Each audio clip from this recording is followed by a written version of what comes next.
how to overcome limiting beliefs. Stay tuned.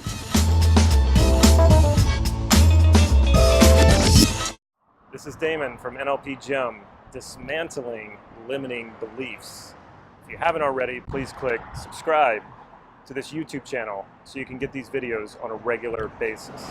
In NLP practitioner training, mainly what you're learning is behavioral change, how to change behaviors that you don't want to do anymore and replace them with behaviors you do want to do. Also, it has a lot to do with state management and a little bit to do with belief change. And sometimes beliefs are easy to change. Sometimes all it takes is contrary evidence. Say you believe that New Yorkers are rude. You've never been into New York, but you've seen movies, you've seen television, you've heard people say that New Yorkers are rude. And finally you go to New York and you meet New Yorkers and they're really nice people. And so you say to yourself, I was wrong. New Yorkers are nice people. And then you instantly drop that belief that New Yorkers are rude people. It's just a stereotype. So the contrary evidence causes your belief to dissolve. We have other beliefs, though, that are not so easy to get rid of. And it doesn't matter how much contrary evidence you put in front of someone or you put in front of yourself, either you or the person you're trying to help continues to have this limiting belief. So it might be, I'm so unsuccessful, I'm a failure. And at the same time, I'm making 6 figures every single year. But it doesn't matter, I just filter that information out. Or it might be that I don't believe I'm worthy of love, or that nobody loves me, when I have a family who loves me dearly. Like, I'm surrounded by people who love me, but I still believe that I'm not worthy of it, or people don't love me. And no matter how much evidence you put in front of someone, or you put in front of yourself, you continue to hold on to this limiting belief. So what is that about?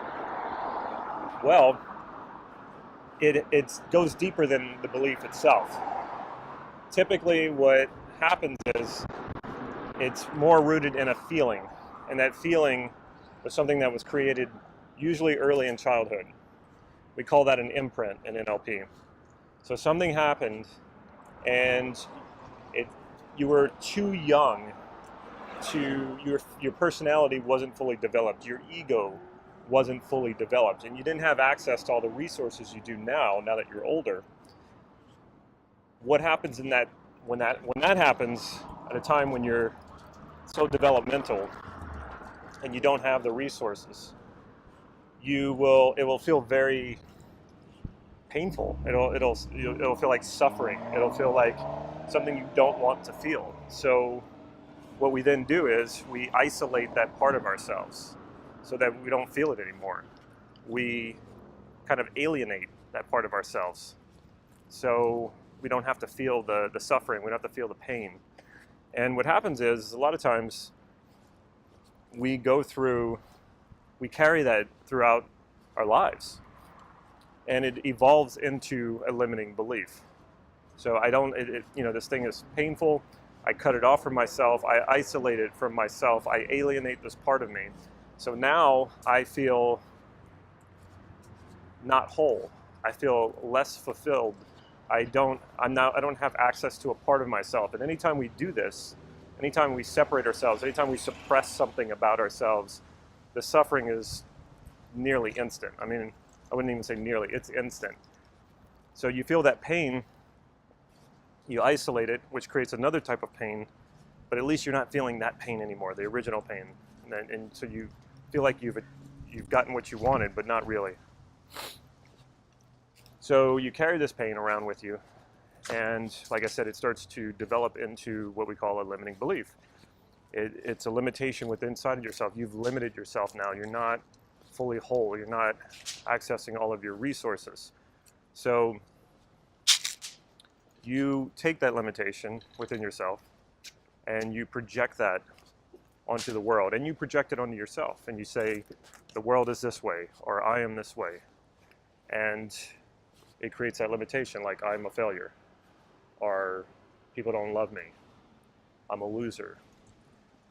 And no matter how much contrary evidence we see or we have or people tell us, it doesn't really matter, because until we deal with that alienation, until we regain access to that part of ourselves that we've cut ourselves off from, until we reintegrate that part of ourselves, it doesn't matter how much evidence someone puts in front of you. There's a process called re-imprinting. And this is the stuff that you typically address in a master practitioner training for NLP, is belief change and re-imprinting. So basically you go back into your childhood, you re-access that memory. And a lot of times it's been unconscious, or it is unconscious because you've buried it for so long. And then it comes back up again. Now, this is the thing that you've been fearing ever since this part of you, ever since you felt this pain, and ever since you've isolated this part of yourself, this has been your worst fear, is to feel this thing, this feeling, this pain, this suffering. So of course, you've been pushing it away, and it's really hard to access because of exactly that. It's usually unconscious. It's usually something you've been running from for almost your entire life. It's the one thing you don't want to feel. So this is where a coach comes in real handy, someone who can point this out to you and take you there or guide you there. And it doesn't feel good. The good news is, though, it passes, it processes. Finally, this alienated part of yourself, or this feeling, gets to finally process, because it's been festering in isolation for so long, and now you're freeing it. Now you're allowing it to process and evolve. And this is so important. And when that happens, now you can finally move on, and the limiting belief will dissolve immediately. But you're not done yet, because when you get rid of a limiting belief, when you free yourself from that pain, you don't want to leave things up to chance. You want to instantly create an empowering belief right then. Don't wait. You need to do it right away, because you don't want to leave that up to chance. You don't want to leave your beliefs up to chance. You want to be in control of this. You want to create your beliefs. So you create an empowering belief based on whatever resource was missing at the time when the limiting belief was created. And then project that now onto yourself and onto the world around you. Your unlimited projection that allows as many possibilities, as many choices as you can possibly allow. All beliefs are limited to some degree, but we're going to have them no matter what. So we might as well make good ones. We might as well make empowering ones. We might as well make the ones that give us the most choices and the most possibilities, and gives us access to the most resources that we possibly can have access to. This is an in-depth process, and I've done this a number of times with myself, with other people, with extraordinary results, overcoming limitations, and just recently I bumped up against a limitation. Again, I didn't recognize it.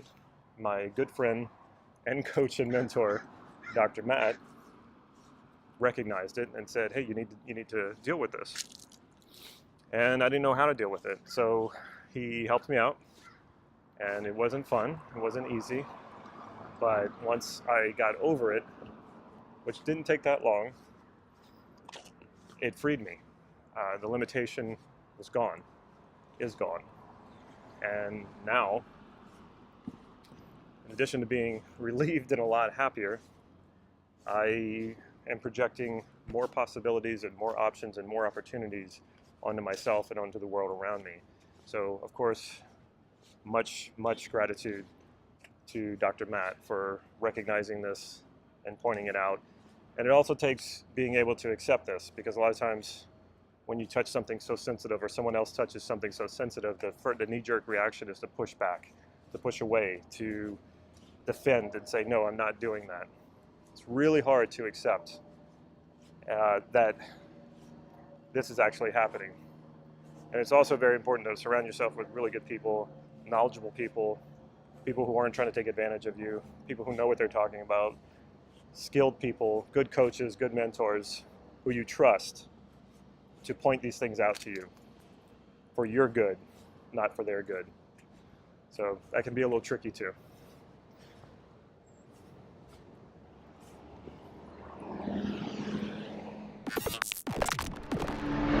Check out my website, nlp-gym.com. Follow me on Facebook for real-time updates on upcoming workshops and talks and other teachers that I'm hosting, like Dr. Matt, who I'll be hosting here in Santa Cruz at Hotel Paradox, November 4th. And if you like this video, please click like right down here and reach a little further and hit the subscribe button if you haven't already, so that you can get these videos on a regular basis.